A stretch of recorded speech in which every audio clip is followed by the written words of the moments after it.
My landlord texted, "Someone's been using your apartment while you're at work. I saw shadows moving." I insisted that was impossible. The following evening, I faked leaving and waited in my closet. Around midnight, footsteps approached my door. When I saw who unlocked it, my heart stopped. The closet smelled like stale laundry detergent and the leather jacket I'd worn twice. I'd been crouched in the darkness for 3 hours with my phone on silent, recording video through the crack in the door. My legs had gone numb around 11 p.m. My back ached from holding still, but I didn't move because I'd heard the footsteps in the hallway outside, soft and deliberate. Someone who knew exactly where they were going. The footsteps stopped at my door.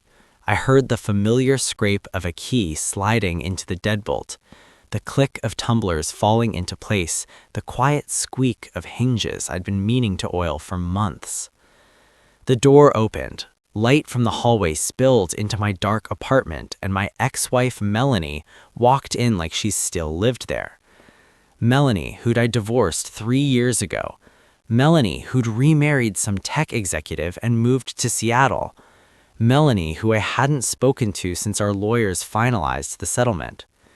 She closed the door behind her, locked it from the inside, and walked straight to my bedroom like she owned the place. My hands were shaking so badly the phone nearly slipped from my grip. I'd been living in the apartment for 2 years, ever since the divorce settlement gave Melanie our house, and I'd needed somewhere cheap to start over. The place was a modest 1-bedroom in an older building downtown, 3rd floor, rent-controlled at $1,400 a month. My landlord, Gerald Cho, was in his 70s, a retired accountant who owned the building and lived on the 1st floor. Gerald was the kind of landlord who actually cared about his tenants, who fixed things promptly and remembered birthdays. When I'd moved in, he'd given me a discount on the deposit because he said I seemed like good people going through a hard time. He'd been right about the hard time. The divorce from Melanie had destroyed me financially and emotionally. We'd been married for 8 years, together for 11 total, and the end had been nuclear. She'd had an affair with a colleague. I'd found out through a series of increasingly suspicious credit card charges, and by the time I confronted her, she'd already hired a lawyer. The divorce had cost me the house, half my retirement savings, and most of my friend group who'd sided with her version of events, where I was the neglectful workaholic who'd driven her into someone else's arms. I'd spent a year in therapy trying to rebuild my sense of self, working my job as an insurance claims adjuster, coming home to my small apartment and trying to remember what normal felt like. The first text from Gerald had come 3 days ago, on a Thursday afternoon while I was at work. He'd written that he'd been doing maintenance on the building's exterior and had noticed movement in my apartment windows around 2 p.m. He thought maybe I'd come home sick, but my car wasn't in the parking lot. He'd asked if I'd given anyone permission to be in my apartment during the day. I texted back that no, I hadn't, and I'd been at work all day. Gerald had said maybe he'd seen a reflection or a shadow from outside, but it had looked like someone moving around in there. I felt a cold weight settle in my stomach. I asked if he was sure. He said fairly sure, but he could be wrong. I told him I'd check when I got home. When I'd gotten back to my apartment at 6 p.m., everything looked normal. Door locked, windows locked, nothing missing or moved. I walked through every room, checked every closet, looked under the bed like a paranoid child. Everything was exactly as I'd left it. I texted Gerald that everything seemed fine and thanked him for the heads up. He'd responded that he was glad and he'd keep an eye out just in case. But I couldn't shake the feeling that something was off. That night, I'd noticed small things that might have been nothing. My coffee mug was in the sink when I was sure I'd left it on the counter. The bathroom door was open when I usually keep it closed. A book on my nightstand was turned face down when I always use a bookmark.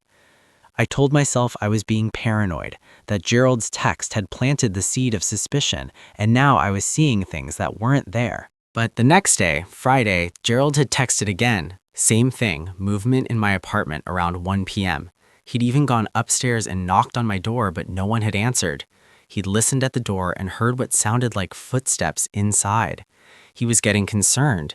He'd asked if I wanted him to check with his spare key. I'd told him no. I'd come home early and check myself. I'd left work at 3 p.m. claiming a migraine and driven home expecting to find nothing. The apartment had been empty, locked, undisturbed. But this time I'd noticed more. The thermostat was set to 72 degrees when I kept it at 68 to save money. There was a water glass on the kitchen counter I didn't remember using. The couch cushions looked sat on, compressed in a way they weren't when I'd left that morning. Someone had been in my apartment. Someone who had access.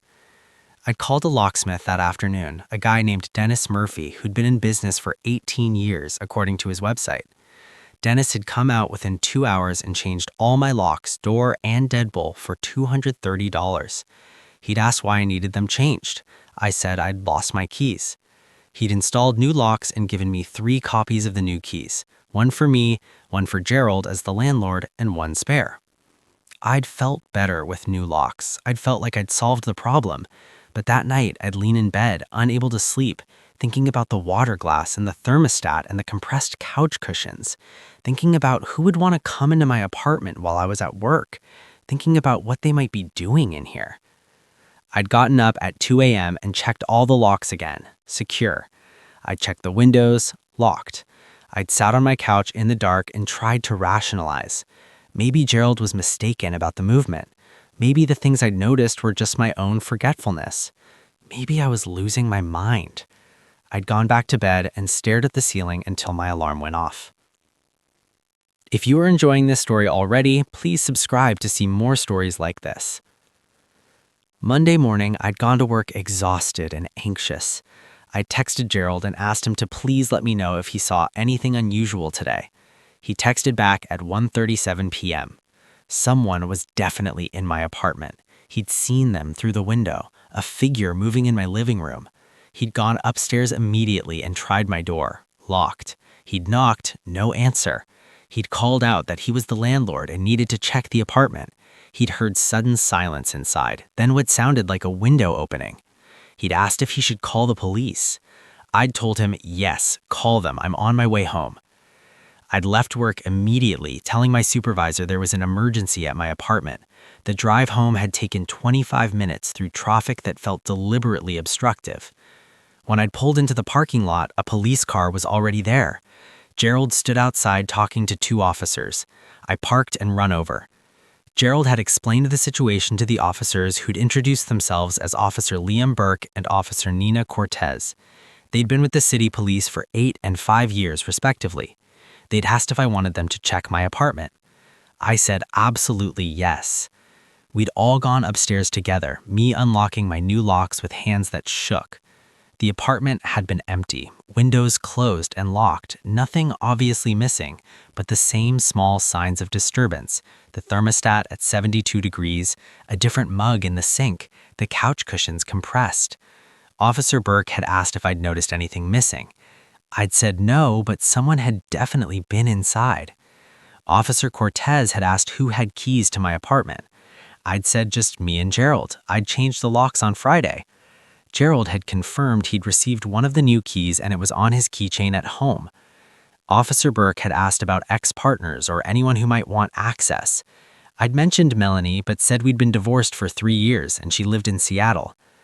Officer Cortez took notes and said they'd file a report for breaking and entering, but without evidence of forced entry or stolen property, there wasn't much they could do. She'd suggested I install a security camera. I had ordered cameras that night, a set of 3 wireless cameras from Amazon, indoor models with motion detection and phone alerts. They'd arrived Wednesday with 2-day shipping. I'd installed one pointing at my front door from inside, one covering the living room and kitchen area, and one in my bedroom. The app connected to my phone and would send alerts whenever motion was detected.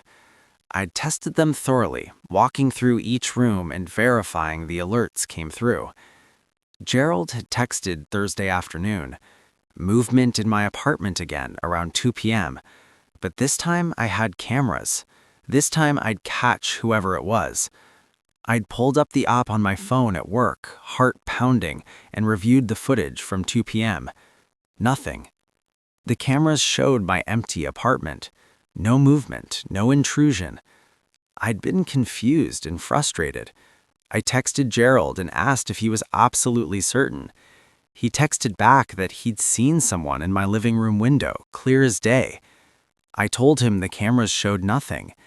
He'd suggested maybe the person knew about the cameras and was avoiding them.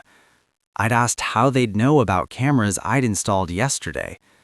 Gerald had said he didn't know, but something was wrong.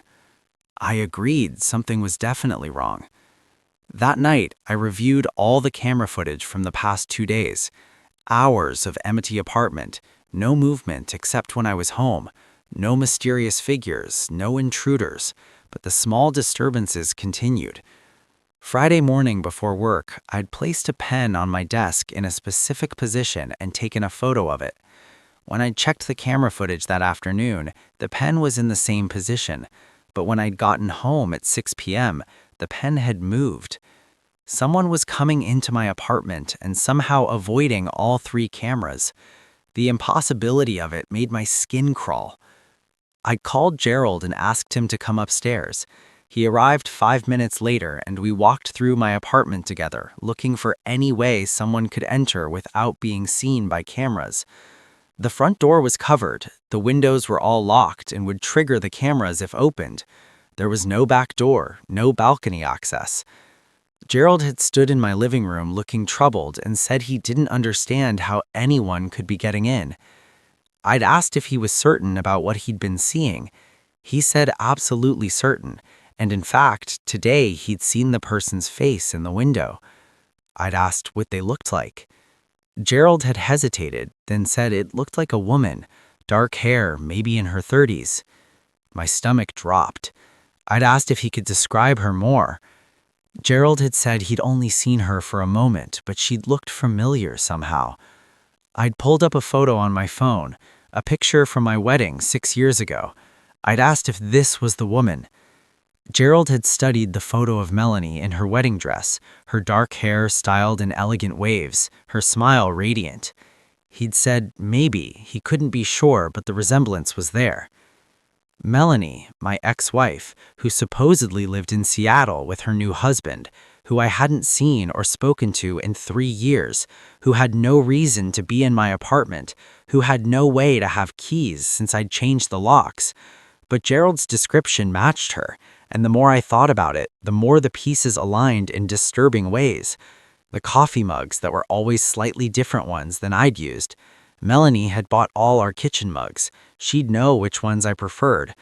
The thermostat set to 72 degrees that had been her preferred temperature. We'd argued about it constantly during the marriage. The couch cushions compressed in the exact spot where she used to sit when we lived together. And most damning, the camera blind spots. Melanie was a software engineer. She'd worked in security systems before switching to app development. She'd understand camera angles and motion detection. If anyone could figure out how to move through my apartment without triggering the cameras, it would be her. But why? Why would she be coming into my apartment? Why would she have keys when I'd changed the locks? Why would she risk breaking and entering charges? Nothing made sense. I texted my buddy from college, Nathan Price, who was now a criminal defense attorney with 12 years of experience. I'd explained the situation in broad terms. Someone might be entering my apartment. I had cameras but no proof. My landlord had seen someone who might be my ex-wife. Nathan had asked if I'd called the police. I'd said yes. They had filed a report but said without evidence there was nothing to do. Nathan had said I needed to catch the person in the act. He'd suggested I set a trap, pretend to leave for work but actually stay in the apartment and wait. If someone came in, I'd have them dead to rights, could call the police immediately, could get a restraining order and press charges. He'd also suggested I document everything, take photos and videos, keep a log of every disturbance. I thanked him and spent Friday night planning. I'd take Saturday off work, pretend to leave in the morning but actually stay hidden inside. If someone came in, I'd record them and call the police. I'd set my alarm for 6 a.m. Saturday and gone to bed early, trying to calm my racing thoughts. Tomorrow, I'd have answers. Tomorrow, I'd catch whoever was doing this. Saturday morning at 6:30 a.m., I'd made a show of my normal routine. Shower, coffee, breakfast. I dressed for work even though I wasn't going. At 7:45 a.m., I grabbed my keys and briefcase, walked out to my car in the parking lot where Gerald could see from his first-floor window, and driven away. I'd circled the block and parked on a side street blocks away. Then I'd walked back to my building through the alley, entered through the rarely used side door, and climbed the stairs to my apartment. I'd unlocked my door quietly and slipped inside. The cameras were still running, but I'd turned off the motion alerts on my phone so I wouldn't get notifications of my own movement. I'd gone straight to my bedroom closet, the one with the slotted doors that allowed me to see out while staying hidden. I'd settled into the cramped space among my hanging clothes and boxes of old belongings, and waited. The first hour had been excruciating. Every sound from the building made me tense. Footsteps in the hallway that passed by my door, the elevator creaking, someone's television through the walls. I checked my watch obsessively. 9 a.m., 10 a.m., 11 a.m., nothing. Around noon, I'd heard something different. Footsteps in the hallway that slowed near my door. A pause. I'd held my breath. Then the footsteps continued past and I'd heard a door open and close further down the hall. A neighbor. I'd exhaled and shifted position, trying to keep blood flowing to my cramped legs. 1 p.m. came and went. 2 p.m. This was the time Gerald usually saw movement. I'd gripped my phone, ready to record, ready to call 911, but nothing happened. 3 p.m., 4 p.m. Maybe Gerald had been wrong. Maybe it had been reflections or shadows. Maybe I was hiding in my closet for nothing. At 5 p.m., I seriously considered giving up. My body ached. I needed to use the bathroom. I was hungry and thirsty. This was ridiculous. But something made me stay. Some instinct that said just a little longer. 6 p.m., 7 p.m., the building had gotten quieter as evening set in. 8 p.m., I'd heard people coming home from work, doors opening and closing, the building settling into night routines. 9 p.m., 10 p.m., my resolution was crumbling. This had been a waste of time. 11 p.m., I decided to give it until midnight and then I'd leave. At 11:47 p.m., I'd heard the footsteps, soft and careful, in the hallway outside. They'd stopped at my door. I'd heard the distinctive sound of a key sliding into the lock, not picking it, not forcing it, a key. The deadbolt had clicked, the door had opened, and Melanie had walked in. I'd seen her through the slots of the closet door, illuminated by the hallway light for just a moment before she'd closed and locked the door behind her. Melanie, wearing dark jeans and a black sweater, her hair pulled back in a ponytail. Melanie, who'd moved with familiar confidence through my dark apartment, not bothering with lights because she knew the layout. Melanie, who'd walked straight to my bedroom and started looking through my dresser drawers. I'd started recording on my phone, hands shaking so badly the video was jerky. She'd opened drawer after drawer, running her hands through my clothes like she was searching for something. She'd checked my nightstand. She'd looked under my mattress. She'd gone through my closet, the very closet I was hiding in, and I'd pressed myself back into the corner behind hanging coats with my phone recording her face just feet away. She hadn't seen me. She'd been too focused on searching. After 10 minutes of searching my bedroom, Melanie had moved to the living room. She'd gone through my desk, opening drawers, checking papers. She'd looked through my kitchen cabinets. She'd checked the bathroom medicine cabinet. The whole time she'd moved with purpose, like she'd done this before, like she knew exactly what she was doing. I'd recorded everything, my mind racing. How did she have a key? What was she looking for? How long had this been going on? After 30 minutes, she'd seemed satisfied or frustrated that she hadn't found whatever she wanted. She'd stood in my living room and looked around one more time. Then she'd pulled out her phone and taken photos of my desk, my bookshelf, my kitchen counter. She'd taken a photo of my refrigerator with grocery lists and bills magnetized to it. She'd photographed everything. Then she'd walked to my front door, unlocked it quietly, and left. I'd heard her footsteps recede down the hallway. I'd stayed in the closet for another 10 minutes, making sure she was really gone before I'd emerged on trembling legs. I'd immediately called Nathan. It was past midnight, but this couldn't wait. He answered, sounding groggy, and I'd said I'd caught her. I had video. I needed to know what to do. Nathan had woken up fast and told me to send him the video immediately. I texted him the file. He'd watched it while I waited on the phone. When he'd finished, he'd said this was clear evidence of breaking and entering, trespassing, and possibly stalking. He'd said I needed to file a police report immediately and request a restraining order. He'd said the video showed Melanie had a key and was systematically searching my apartment, which suggested she'd been doing this for a while. He'd asked if I knew how she'd gotten a key. I said I had no idea. I'd changed the locks on Friday, and only I and my landlord had copies. Nathan had said she must have gotten a copy somehow. He'd said we'd figure that out, but first I needed to call the police and get this on record.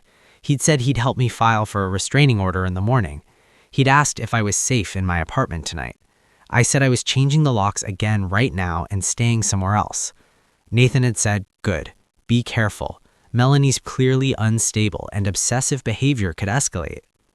I'd called the police non-emergency line and explained the situation. The dispatcher had said she'd send officers to take a report. Officers Burke and Cortez had arrived 20 minutes later, the same officers from Monday. Officer Burke had asked what happened. I showed them the video. Both officers had watched the entire 30-minute recording, their expressions growing more serious as they watched Melanie systematically search my apartment. Officer Cortez had asked if I knew how she'd obtained a key. I said no. I'd changed the locks on Friday and only I and my landlord had copies. Officer Burke had said I could have given anyone else a key or if anyone could have copied mine. I said no. Officer Cortez had said they'd need to investigate how she'd gained access. She'd asked if I wanted to press charges. I said absolutely yes. Officer Burke had said they'd file charges for breaking and entering, criminal trespassing, and stalking. He'd said the video evidence was clear and compelling. He'd said they'd obtain a warrant for Melanie's arrest. Officer Cortez had asked where Melanie lived. I said Seattle as far as I knew. She asked for Melanie's full name and any contact information I had. I gave them everything. The officers had left around 2 a.m. with copies of the video and a detailed written statement from me. I called Dennis Murphy, the locksmith, and left a voicemail explaining I needed my locks changed again urgently. Please call me first thing in the morning. Then I'd packed a bag and driven to a hotel. I checked in at 3 a.m. and collapsed on the bed, too wired to sleep. My phone had buzzed with a text. Unknown number. The message had said, "I know you saw me. We need to talk. This doesn't have to get ugly." My hands had started shaking again. I'd screenshotted the text and sent it to Nathan. He'd responded immediately. "Do not respond. Do not engage. Forward to police. Save everything." I'd forwarded the text to Officer Cortez's work email that she'd given me. Then I'd lain in the hotel bed, staring at the ceiling, trying to understand what was happening. Why was Melanie doing this? What was she searching for? How had she gotten keys, and what did she mean by "this doesn't have to get ugly"? Morning had brought more texts. Melanie had written, "You're overreacting. I just needed to get some things I left behind." Then, "Why are you being so dramatic? We were married for 8 years." Then, "If you press charges, you'll regret it. I have information about you that could ruin your life." Each message had made my stomach tighter. I'd screenshotted everything and forwarded it to Officer Cortez and Nathan.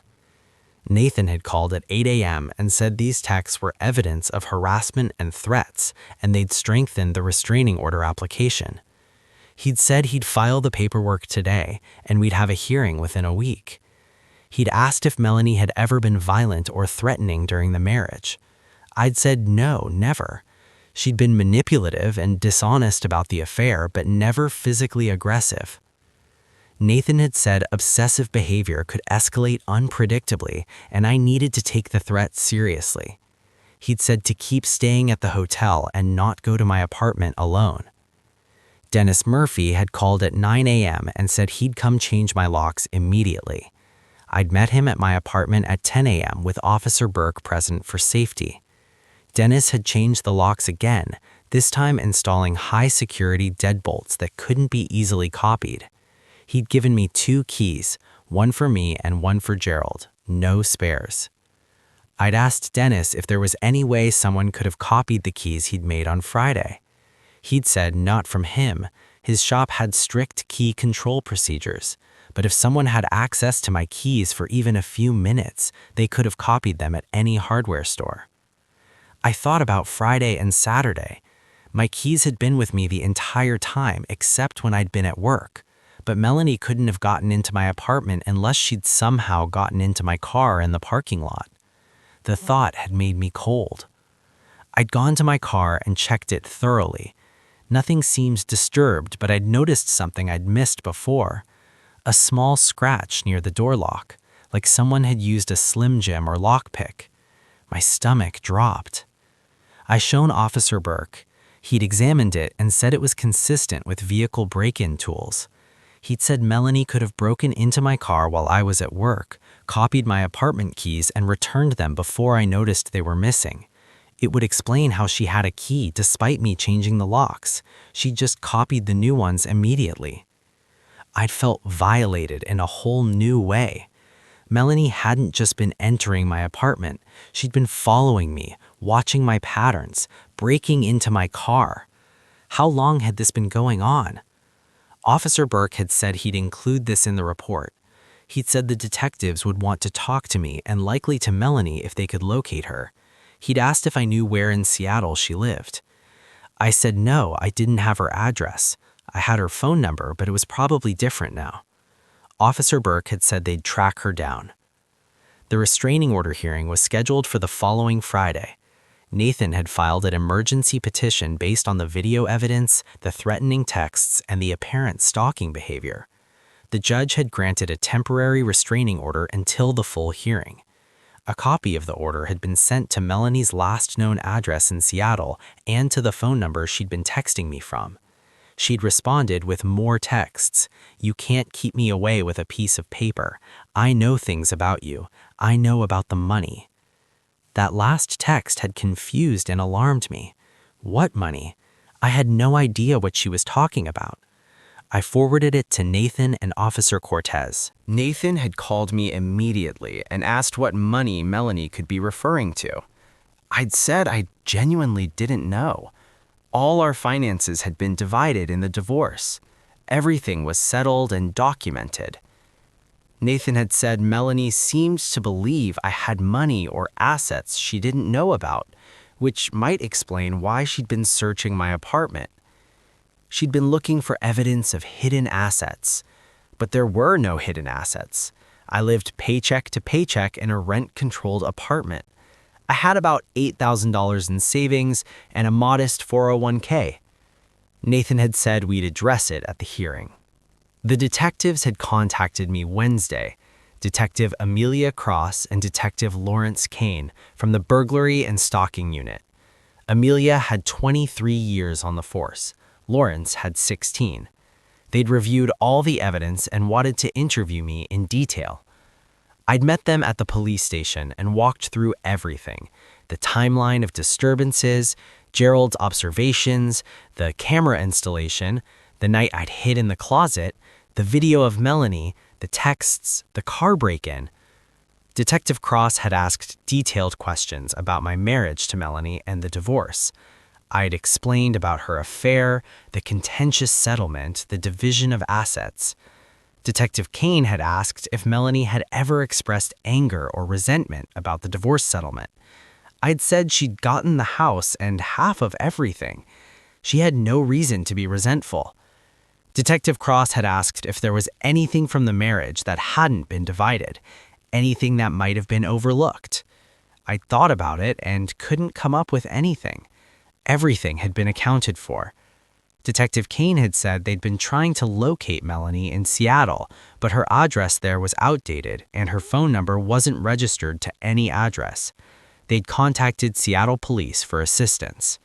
Detective Cross had said Melanie was clearly in the area, probably staying somewhere local, and they'd find her. She'd said in the meantime, I should continue staying at the hotel and maintain zero contact. Thursday evening, Gerald had called me. He'd said someone had tried to get into my apartment that afternoon. He'd been in the lobby checking mail when he'd seen a woman matching Melanie's description walk in and head toward the elevator. Gerald had confronted her and asked who she was visiting. She'd said she was visiting a friend on the 3rd floor. Gerald had said he'd need to call up to verify because building security required it.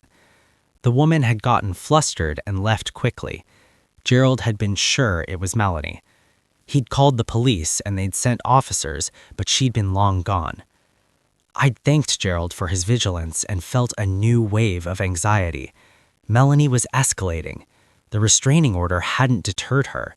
She'd tried to access my apartment in broad daylight. Detective Cross had called an hour later and said they'd reviewed security footage from my building's lobby camera and confirmed it was Melanie. She'd said they'd issued a warrant for Melanie's arrest for violating the restraining order, breaking and entering, stalking, and harassment. She'd said every officer in the city had Melanie's photo and description. She'd said to remain vigilant and call 911 if I saw her. The restraining order hearing on Friday had been surreal. Nathan and I had arrived at the courthouse at 9 a.m. for the 10 a.m. hearing. We'd waited in the hallway outside the courtroom, and at 9:45, Melanie had walked around the corner. She'd looked different from the woman in my videos, thinner, harder. Her dark hair was cut short now. She'd seen me and stopped, her expression unreadable. Then she'd walked toward us. Nathan had stepped between us and said she was violating the temporary restraining order by approaching. Melanie had said she had a right to be here for the hearing. Nathan had said she needed to maintain at least 50 feet of distance until we were in the courtroom.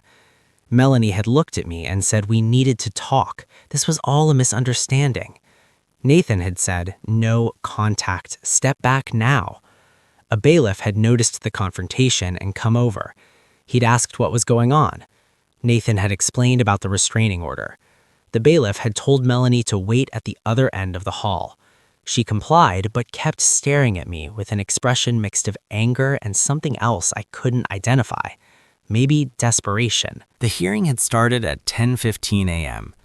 Judge Donna Keller, who'd been on the family court bench for 14 years, had reviewed the petition and evidence. Nathan had presented the video of Melanie in my apartment, the threatening texts, the evidence of car break-ins and key copying, and testimony from Gerald and the officers. Melanie had represented herself, claiming she couldn't afford an attorney. She'd argued that she'd left some personal belongings in my apartment after the divorce and had been trying to retrieve them. She'd said she'd tried to contact me, but I'd ignored her. She'd said the text had been taken out of context and she'd never threatened me. She'd said the restraining order was vindictive and unnecessary. Judge Keller had asked Melanie to explain how she'd obtained a key to my apartment. Melanie had said I'd given her one. I'd interjected that was a lie. We'd been divorced for 3 years and I'd changed the locks multiple times. Judge Keller had asked Melanie if she had evidence I'd given her a key. Melanie had said no, but that's what happened. Judge Keller had reviewed the video again and said it clearly showed Melanie entering my apartment without permission and searching through my belongings. She'd said the texts were clearly threatening. She'd said Melanie's behavior constituted stalking and harassment. She'd granted a permanent restraining order requiring Melanie to stay at least 500 feet away from me, my home, and my workplace. She'd said violation would result in immediate arrest and criminal charges. Melanie had started to argue. Judge Keller had said court was adjourned and the decision was final. As we'd left the courtroom, Melanie had followed us down the hallway despite the bailiff's warnings. She'd shouted that I'd stolen from her, that she knew about the money, that she'd prove it. Nathan had pulled out his phone and started recording. The bailiff had physically blocked Melanie from following us further. She screamed that I'd ruined her life, that she'd lost everything because of me, that I owed her. We'd gotten into the elevator and the doors had closed on her rage. Nathan had said we'd submit the video of her courtroom behavior to the police as additional evidence. He'd said Melanie was clearly unstable and I needed to take security seriously. I'd agreed. We'd left the courthouse through a side exit in case Melanie was waiting at the front. I'd felt relief mixed with dread. The restraining order was in place, but Melanie hadn't accepted it. She'd keep coming. If this story keeps your interest, please subscribe to get more stories like this. I'd been right. 2 days later, Sunday evening, Gerald had called me in a panic. Melanie had shown up at my building demanding to be let into my apartment. Gerald had refused and threatened to call police. Melanie had forced her way past him into the building lobby. Gerald had called 911. Melanie had gone upstairs and tried to break into my apartment, kicking at the door and screaming. Neighbors had come out and told her to leave. She screamed at them that it was her apartment and her husband had stolen everything from her. Police had arrived within 5 minutes. Officer Burke had been one of the responding officers. Melanie had been arrested on the spot for violating the restraining order, trespassing, and attempted breaking and entering. She'd fought the officers as they handcuffed her, screaming about the money the whole time. I'd received a call from Detective Cross an hour later explaining what had happened. She'd said Melanie was being held on $50,000 bail. She'd said Melanie had been ranting during booking about hidden money and stolen assets. Detective Cross had asked again if I had any idea what Melanie was talking about. I said no, I genuinely had no idea. Everything from our marriage had been accounted for in the divorce. The preliminary hearing for the criminal charges against Melanie happened 3 weeks later. I testified about the break-ins, the stalking, the threats. Gerald had testified about seeing her in my apartment window and her attempt to force her way into the building. Officer Burke had testified about the arrest. The prosecutor, Assistant District Attorney Philip Brennan, who'd been with the DA's office for 9 years, had played the video of Melanie searching my apartment. Melanie's public defender, a young attorney named Grace Liu, fresh out of law school, had tried to argue that Melanie had psychological issues stemming from the divorce and needed treatment, not incarceration. The judge, Robert Kim, who'd presided over criminal cases for 17 years, had found probable cause on all charges and bound Melanie over for trial. Her bail had been increased to $100,000 because of her repeated violations of the restraining order. She'd remained in custody because she couldn't make bail. I'd felt safer with her in jail, but also deeply troubled.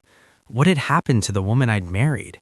What had transformed her into this obsessive, delusional person breaking into my apartment and raving about stolen money? The answer had come from an unexpected source. Melanie's sister, Paige, had contacted me through Facebook a month after Melanie's arrest. We'd met for coffee, and Paige had looked exhausted and sad. She'd said she needed to explain what had been happening with Melanie. She'd said after Melanie had remarried and moved to Seattle, the marriage had fallen apart within a year. Her new husband had discovered Melanie had been lying about her finances, had debt she'd hidden, had been fired from her job for time card fraud. He divorced her quickly. Melanie had spiraled. She'd become convinced that she'd made a mistake divorcing me, that I'd been the good husband and she'd thrown it away. She'd tried to contact me multiple times, but I'd blocked her. She'd become obsessed with the idea that she was entitled to more from our divorce settlement. She'd started believing, without any evidence, that I'd hidden money from her during the divorce. She'd convinced herself that if she could just find proof, she could reopen the settlement and get what she deserved. The obsession had consumed her. She'd lost her apartment in Seattle, had been moving between motels in her car. She'd driven back here specifically to search my apartment for the non-existent evidence of hidden money. Paige had said Melanie needed psychiatric help. She'd said their family was trying to get her evaluated, but Melanie refused to admit she had a problem. I'd listened to Paige's explanation with a mix of pity and anger. Melanie's delusions had terrorized me for months. Her obsession had violated my privacy and safety. Her refusal to accept reality had led to her arrest and pending criminal charges. But I'd also heard the tragedy in it. A woman so consumed by regret and financial desperation that she destroyed herself chasing a fantasy. I told Paige I was sorry for what their family was going through, but I couldn't help Melanie. I'd said the restraining order would remain in place and I'd cooperate fully with her prosecution. Paige had understood. She'd said she'd hoped I'd be willing to write a letter to the court supporting mental health treatment as part of any sentence. I'd said I'd consider it. We parted ways and I never heard from her again. The trial had been scheduled in September, 4 months after Melanie's arrest. Philip Brennan had contacted me in August and said Melanie's attorney was negotiating a plea deal. Melanie would plead guilty to stalking, breaking and entering, and violating a protective order. In exchange for the plea, she'd receive a sentence of 18 months in county jail, 3 years of probation, mandatory psychiatric treatment, and a permanent restraining order. The alternative was going to trial, where she'd likely be convicted and face up to 5 years in state prison. Philip had asked if I supported the plea deal. I'd said if it included mandatory psychiatric treatment and kept her away from me, I supported it. The plea hearing had been quick and procedural. Melanie had stood before Judge Kim and admitted to everything, breaking into my apartment multiple times, copying my keys, stalking me, violating the restraining order, threatening me, all in pursuit of money that didn't exist. Judge Kim had accepted the plea and imposed the sentence, 18 months in jail, starting immediately, 3 years of probation upon release, weekly psychiatric treatment for the duration of probation, permanent restraining order requiring her to maintain no contact with me for the rest of her life. If she violated probation or the restraining order, she'd serve the remainder of her time in state prison. Melanie had nodded at each condition, her face blank. She'd looked at me once before being led away. I'd seen nothing in her eyes. No recognition, no remorse, just emptiness. She'd been taken back into custody and I'd walked out of the courthouse a free man. The nightmare was over. I'd moved to a different apartment 2 months later, in a different part of the city with better security. I'd kept the restraining order documents in a safe. I'd kept the videos and texts as evidence in case Melanie ever violated the order after her release. I'd gone back to therapy to process the trauma of being stalked by someone I'd once loved. The therapist, Dr. Wilson Harper, who'd worked with trauma survivors for 19 years, had helped me understand that Melanie's behavior wasn't about me. It was about her own psychological deterioration, her inability to accept responsibility for her choices, her desperate need to blame someone else for her failures. He'd said I'd done everything right. I'd documented, I'd reported, I'd protected myself. I'd let the system handle it rather than confronting her myself. That had likely prevented the situation from becoming violent. I'd slowly rebuilt my sense of safety and normalcy. I learned to check my surroundings, to vary my routines, to trust my instincts. I learned that the people you think you know best can become strangers, that obsession could transform someone into a monster, that protecting yourself wasn't selfish, it was survival. 18 months later, I received notification that Melanie had been released from jail and was on probation. The restraining order remained in effect. I'd moved states by then, taken a job in a different city, started over completely. Melanie had no way to find me. I'd changed my phone number, deleted all social media, become intentionally invisible. The last I'd heard from Paige through a mutual acquaintance, Melanie was living in a supervised group home and attending court-mandated therapy. She'd been diagnosed with delusional disorder and was on medication. She'd apparently made progress but still struggled with accepting reality. I'd felt a distant pity, but no desire for contact or reconciliation. That chapter of my life was closed. The woman who'd unlocked my door at midnight wasn't someone I'd ever known. She was a stranger who'd worn Melanie's face, driven by delusions I couldn't understand and obsessions I couldn't fix. I'd saved myself by hiding in a closet with a camera, by documenting everything, by trusting authorities and letting them do their job. The lesson had been brutal, but clear. When someone shows you who they've become, believe them. And when someone violates your safety, you don't owe them understanding or forgiveness. You owe yourself protection. That's what I'd done. I'd protected myself, and I'd never regret it. Thanks for watching till the end.